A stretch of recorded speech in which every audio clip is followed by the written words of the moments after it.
Mesdames et messieurs, bienvenue à l'émission Art et Lettres. Aujourd'hui, nous avons le plaisir d'accueillir un auteur, Alejandro Saravia, originaire de Bolivie qui vit au Québec depuis les années 80. Il poursuit une carrière en journalisme, il est l'auteur de 8 volumes de poésie.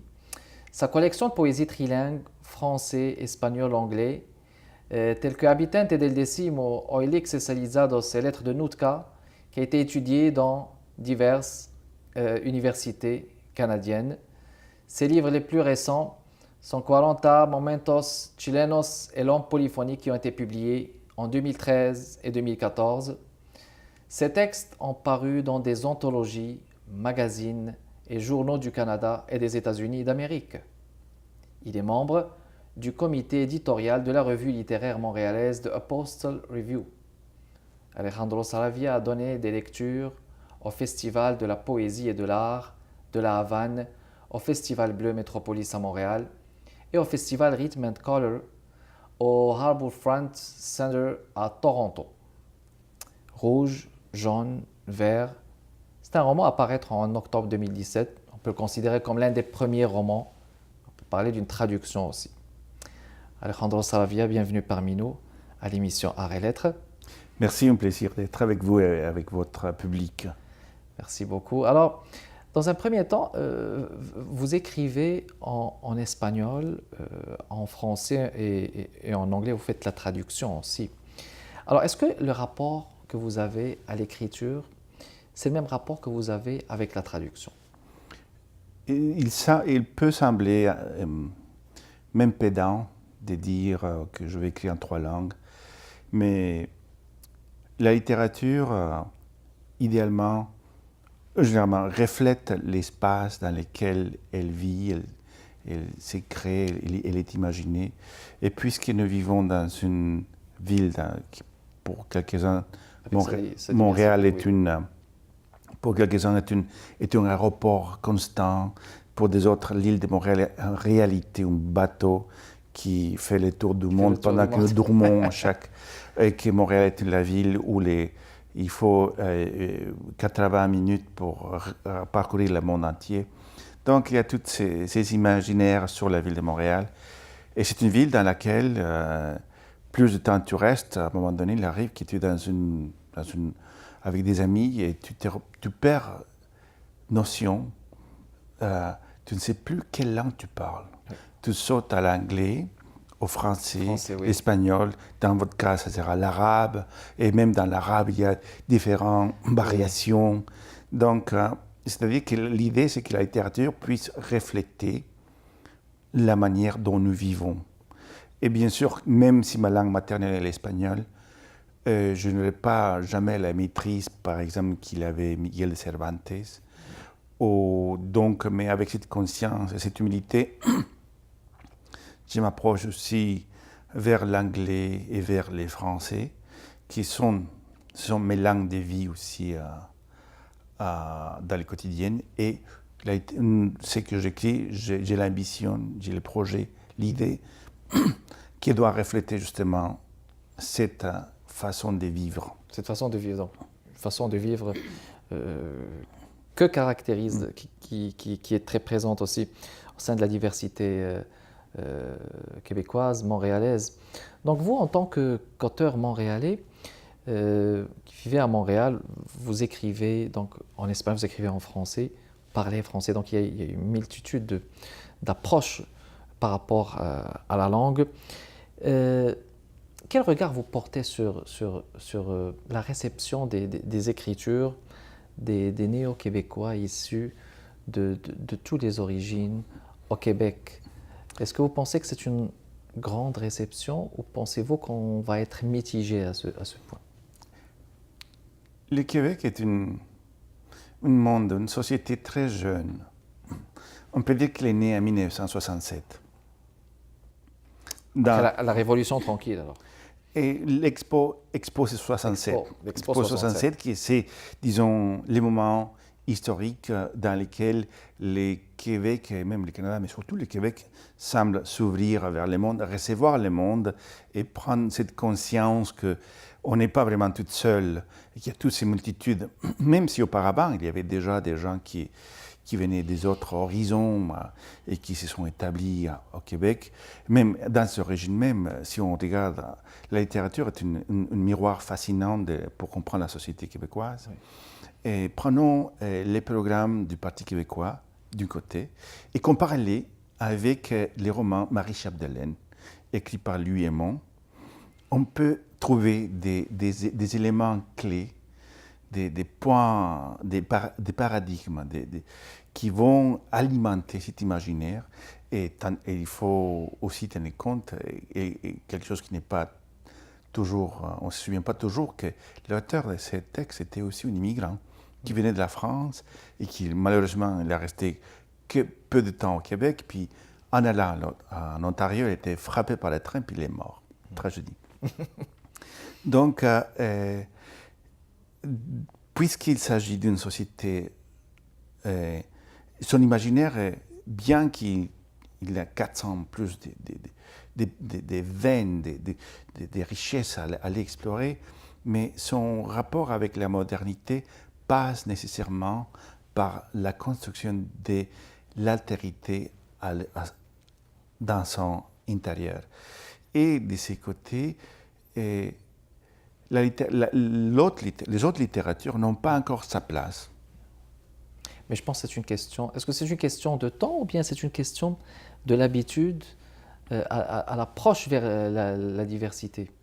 Et justement, ce qu'il faut, c'est qu'il faut écrire plus et publier plus. Voilà. Parce que la littérature est l'élément charnière qui permet à des différents secteurs de la société connaître qu'est-ce qui arrive des côtés des Arabes, oui. Qu'est-ce qui arrive des côtés des voilà. Oui, mais qui, à la fin de la journée, ne sont plus ni Arabes, ni Latino-Américains, ni des Québécois, parce que... Sont humains. Et même un autre élément qu'il faut considérer, c'est qu'on a cette idée que les immigrants, et parce qu'un écrivain qui vient d'ailleurs, tu es un immigrant, doit s'intégrer. Cela établit la notion qu'il arrive de s'intégrer. Mais ce n'est pas aussi évident que ça, oui. Mais c'est tout un cheminement à mon sens. Mais on va revenir sur ce sujet, Alejandro. Je vais faire une petite chose. Mais si vous permettez, on va revenir, puis après, je vous promets qu'on va faire un saut là-dessus. Alors, mesdames et messieurs, on vous revient dans les quelques minutes, toujours avec notre invité, Alejandro Saravia. De retour avec vous, mesdames et messieurs, dans le cadre de l'émission Art et Lettres, avec notre invité Alejandro Saravia. Alors justement, Alejandro, on est resté sur ce point-là, le point de l'intégration tout à l'heure. Et justement, on se posait la question, s'intégrer à quoi? S'intégrer, justement, quand on parle de l'intégration, on parle qu'un élément A doit se réabsorber ou s'absorber ou s'intégrer à l'élément B. Mais dans cette prémisse, il y a la notion, il y a de facto l'idée d'une homogénéité. Et le Québec n'est pas homogène. Un Montréalais pense et agit différemment du Madelino. On peut même voir sur la rue à Wellington, à Verdun, qu'il y avait par exemple l'association des Madelinos. C'est-à-dire qu'il y a des autres Québécois, des régions, d'autres parties de la province qui arrivent à Montréal et qui ressentent exactement les mêmes processus de nostalgie qui parfois peut envahir un immigrant. Okay. Donc il y a cette... Puis de l'autre côté, c'est salutaire que ceux qui viennent d'ailleurs puissent désintégrer la société dans ces éléments composants pour proposer une nouvelle manière de vivre ensemble. De vivre ensemble. Et par exemple, si on regarde à nos auditeurs, nous, toi, tu parles, je peux te tutoyer? Bien sûr. Ok. Parle l'anglais, le français, l'arabe, d'abord. Oui. Et j'imagine que notre public aussi, il est au moins bilingue, sinon trilingue ou quadrilingue. Donc, lorsque la logique d'État qui veut organiser une société nous organise en disant les francophones, les anglophones, les allophones, donc ça ne coïncide pas avec la réalité. Et la littérature, justement, peut servir exactement. à proposer une nouvelle manière de voir la société. Une issue, exactement. Alors, vous avez Alejandro, vous avez une bonne présence en tant qu'auteur montréalais dans le champ des littératures hispanophones des Amériques. Et comment est-ce que vous voyez la présence de cette littérature à Montréal? Quelles sont les issues généralement aussi à préconiser pour permettre un bon flux du passage de littérature, je dirais de consonance hispanique ou de littérature maghrébine ou tout ça? D'abord, la littérature écrite, je l'appelle littérature canadienne écrite en espagnol. Écrite en espagnol, parfait. Il y a un long parcours qui remonte à 1789, lorsque l'espagnol arrive avec établit même un établissement sur la côte ouest du Canada, à l'île de Vancouver, qui d'abord s'appelait Quadra et Vancouver, parce que c'était des Espagnols, mais ce n'était pas des Espagnols, c'était des Péruviens et des Mexicains qui avaient arrivé là avant les Anglais et les Français. Là, on établit, il y a un établissement, on commence à faire un dictionnaire pour pouvoir rentrer en contact avec les Nuu-chah-nulth, qui c'est la population qui reste là-bas. Donc, l'espagnol est une vieille langue au Canada. Puis, c'est notre travail, c'est justement de les fouiner, d'aller faire ces travaux, de montrer que justement, l'histoire officielle qui met de l'avant l'anglais et le français et qui est malheureuse, la tragédie coloniale, c'est que c'est une vision qui a mis en silence les langues des Premières Nations, les langues des Premières Nations, et aussi des autres langues, parce que sans doute c'était des marins vastes qui venaient dans la côte de l'Atlantique qui cherchaient les bacalao et les baleines, ils ont déjà des écrits, des chroniques, des récits de voyages. Oui. Donc, la littérature canadienne écrite en espagnol doit se nourrir de tous ces cheminements, de tout ce parcours historique, pour justement proposer sa vision, pas une seule, mais leur vision, parce que l'Amérique latine, c'est 24 pays. C'est quand même 24 pays, c'est comme quand on dit l'Afrique aussi, c'est plusieurs pays. Exactement. Mais comme vous êtes très conscient aussi d'une chose aussi, au niveau du Québec, on vit l'interculturalité ou l'interculturalisme. Au Canada, on est dans le multiculturel. Comment est-ce que vous voyez l'apport de l'interculturel dans les écrits? Pensez-vous que les dynamiques interculturelles, d'abord mises en place par les politiques et dans le volet culturel, est-ce que vous pensez qu'elles sont efficaces, pertinentes pour aller de l'avant avec les écrits, même permettre une plus grande diffusion des écrits des néo-québécois issus de toutes les origines? Les institutions d'État sont, dans la majorité des cas, des entités un peu sclérosées par leur propre fonctionnement bureaucratique. Donc, il y a toujours un retard entre la réalité sociale et les institutions qui veulent justement ménager le quotidien de chaque société. Et ce qu'il faut peut-être, et je vois déjà des efforts, c'est de démocratiser les espaces de production d'imaginaire. C'est-à-dire que, par exemple, que dans les écoles de cinéma, que dans les grands événements littéraires, culturels, etc., qu'il ait une place ouverte, précise. Parce que malheureusement, je me rappelle avoir parlé avec une artiste qui vivait de la danse, et puis il m'a raconté que son revenu annuel était de 17 000 $. Donc, ce sont les artistes, les gens qui ne permettraient pas de survivre. Ils survivent. Donc, si on incorpore la réalité des auteurs, et on comparait qu'essayer de vivre de son écriture, c'était comme essayer de lever une table avec les dents. Oui, ce n'est pas évident. Oui, donc il faut... Et pour ça que les circuits fermés, qui sont les institutions des écrivains au Québec et au Canada, doivent trouver la manière d'ouvrir ces portes pour que d'autres voix, que l'autre altérité, ce qu'on appelle le pluriculturalisme, puisse trouver des chemins pour enrichir notre société. Des issues. Il y a eu d'autres des commissions qui ont proposé des issues, mais comme vous dites, il faut peut-être parfois rendre les énergies et les synergies effectives pour que ça soit généralisé, pas juste dans le domaine des arts aussi, mais au niveau communautaire, etc. Alors, mesdames et messieurs, donc nous allons vous revenir dans les prochaines minutes, toujours avec notre invité Alejandro Saravia. De retour avec vous, mesdames et messieurs, dans le cadre de l'émission Arts et Lettres, toujours avec notre invité Alejandro Saravia. Alors, rouge, jaune, vert, on ne va pas dire que c'est votre dernier roman parce qu'il était le premier. Oui. Alors, pouvez-vous nous en parler? C'est étrange, vous avez dans la main tant l'original écrit en espagnol, et puis presque 20 ans plus tard, je vois la traduction vers les français et aussi vers l'anglais qui vient aussi d'être publié par Biblioasis. Vers l'anglais, celui-là, là? Oui. Oui. Oui, et la version française publiée par une maison d'édition à Montréal qui s'appelle Urubu, qui a comme objectif présenter la littérature justement canadienne québécoise écrite en espagnol.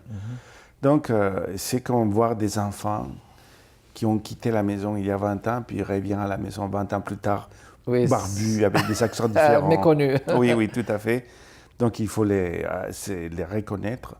À la base, c'est un roman qui raconte l'histoire d'une personne, d'une Bolivienne, qui arrive d'une Bolivie néolibérale saccagée pendant des années de dictature militaire. Donc, c'est un personnage qui va faire tout dans son possible pour se délivrer, pour sortir de son propre corps cette idée d'identité nationale. Donc, et pour cela, il va posséder des gestes enfantins, comme par exemple aller s'acheter des bas avec les couleurs du drapeau de la Bolivie.